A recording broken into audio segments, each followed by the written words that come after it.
আজি আপোনালোকৰ মাজলৈ লৈ আহিছোঁ কচুলতি। এই কচুলতি খাই কোনে কোনে ভাল পায় কমেণ্ট কৰি জনাবচোন বাৰু।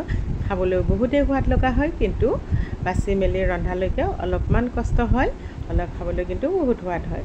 নমস্কাৰ বন্ধু বান্ধৱীসকল, মই মামনা আপোনালোক সকলোকে মোৰ চেনেলটোলৈ স্বাগতম জনাইছোঁ। আজি আপোনালোকক দেখুৱাব লোৱা ৰেচিপিটো হ'ল কচুলতি। কেনেকৈ বনালোঁ, কি কৰিলোঁ আপোনালোকক দেখুৱাই গৈ থাকিম। সেয়া আপোনালোকৰ বহুমূলীয়া সময় উলিয়াই ভিডিঅ'টো সম্পূৰ্ণকৈ চাব বুলি আশা কৰিলোঁ। এয়া মই বজাৰৰ পৰা সৰু সৰু দুমুঠি কচুলতি আনিছিলোঁ। ডাঙৰ কৰিলে এমুঠীয়া হ'ব, কিন্তু বজাৰত বিক্ৰী কৰাৰ কাৰণে সৰু সৰুকৈ দুমুঠি কৰিছে। আৰু এইখিনি মই ভালদৰে ওপৰৰ বাকলিখিনি এৰুৱাই ল'লোঁ। চাফা কৰোঁতে অলপ কষ্ট হয়, কিন্তু বনাই মেলি খাবলৈ কিন্তু খুবেই সোৱাদ লগা হয়। এইখিনি মই এনেকৈ ভালদৰে চাফা কৰি ল'লোঁ গোটেইখিনি। এইখিনি মই ঠাণ্ডা পানীৰে ধুই লৈছোঁ। ঠাণ্ডা পানীৰে ধুলেও একো নহয়, কিন্তু হাতেৰে ভালদৰে মোহাৰি মোহাৰি নুধুব, নহ'লে ধৰিব পাৰে। আনফালে মই কেৰাহীত পানী গৰম হ'ব দিছিলোঁ, তাতে অকণমান নিমখ দিছোঁ। আৰু পানীখিনি উতলিব ধৰোঁতে মই কচুলতিখিনি দি দিছোঁ। এইখিনি মই 2-3 মিনিটমান সময়ৰ কাৰণে কেৰাহীত উতলা পানীত থাকিব দিম। বেছি সময় নাৰাখোঁ, কাৰণ কচুলতি সোনকালেই সিজি যায়। আৰু আনফালে লৈছোঁ মই ডাঙৰ পিঁয়াজ দুটা, ডাঙৰ বিলাহী দুটা, নহৰু কেইফুটামান আৰু আধা ভাল ভোট জলকীয়া।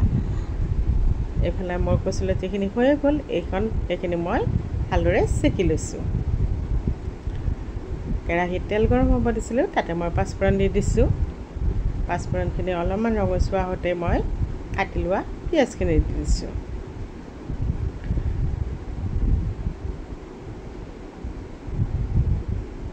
পিঁয়াজখিনিও মই ৰঙচুৱা হোৱালৈকে ভাজি থাকিম।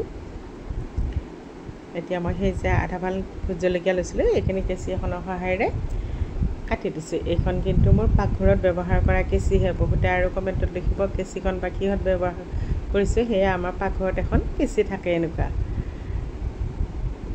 আৰু এইখিনি মই অলপমান ভাজি ল'লোঁ। আৰু কেইটামান মই কেঁচা জলকীয়াও দি দিছোঁ।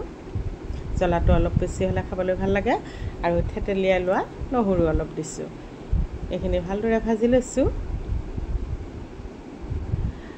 অলপমান হালধি দিলোঁ।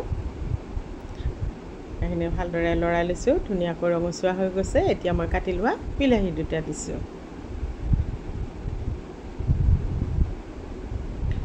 আনফালে মই অকণমান সৰিয়হ পিচি ল'ম। অলপমান প্ৰথমে মিক্সিত শুকানকৈ পিচি লৈছোঁ, তাৰপিছত অকণমান পানী দি পেষ্ট কৰি লৈছোঁ। জোখমতে মই ইয়াতে নিমখ দিলোঁ। আৰু এইখিনি ভালদৰে লৰাই দিছোঁ। ধুনীয়াকৈ সিজি গৈছে এইখিনি।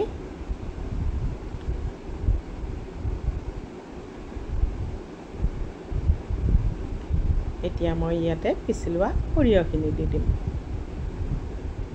সৰিয়হখিনি দিও মই প্ৰায় 4-5 মিনিটমান সময় কম জুইত ভাজি থাকিম।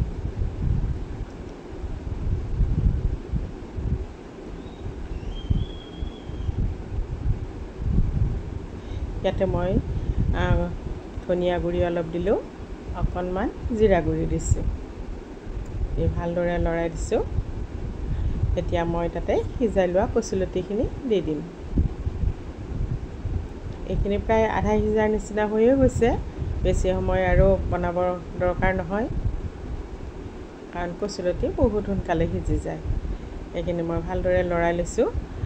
লৈ কম জুইত প্ৰায় 4-5 মিনিটমান সময়ৰ কাৰণে ঢাকনি লগাই ৰাখি থৈ দিম। ঢাকনি গুচাই দেখুৱাই দিছোঁ। এইখিনি প্ৰায় সিজিয়ে গৈছে। আপোনালোকে বাৰু কচুলতি কেনেকৈ বনাই কমেণ্টত জনাবচোন বাৰু। সকলোৰে ৰন্ধাৰ পদ্ধতিবোৰ বেলেগ বেলেগ। আপোনালোকৰ পৰাও মই কিছু শিকিব পাৰিম। আকৌ ঢাকনি লগাই মই সিজিবৰ কাৰণে ৰাখি থৈ দিছিলোঁ। এইখিনি মোৰ হৈয়ে গ'ল। কচুলতি খাবৰ বাবে প্ৰায় ৰেডি হৈয়ে গৈছে। দেখিছেনে? দেখিব যদি যিমান ধুনীয়া হৈছে, খাবলৈ সিমানেই টেষ্টি হয়। এবাৰ বনাই খাই চাব। কোনোবা যদি বনাই খোৱা নাই, এবাৰ বনাই খাই চাব, বহুতেই ভাল লাগে। এইখিনি মই ডাঙৰ বাউল এটাত নমাই লৈছোঁ। বহুতে কয় কচুলতি ধৰে, কিন্তু ৰান্ধিব জানিলে একেবাৰে নধৰে। ভিডিঅ'টো চাই কেনেকুৱা পালে কমেণ্টত জনাবচোন বাৰু। যদি ভাল লাগিছে লাইক কৰিব, ভিডিঅ'টি শ্বেয়াৰ কৰি দিব। আকৌ এটি নতুন ৰেচিপিৰ সৈতে মই মামন কিটচেন আপোনালোকৰ মাজলৈ আকৌ আহিম। আজিলৈ এৰিছোঁ। ধন্যবাদ।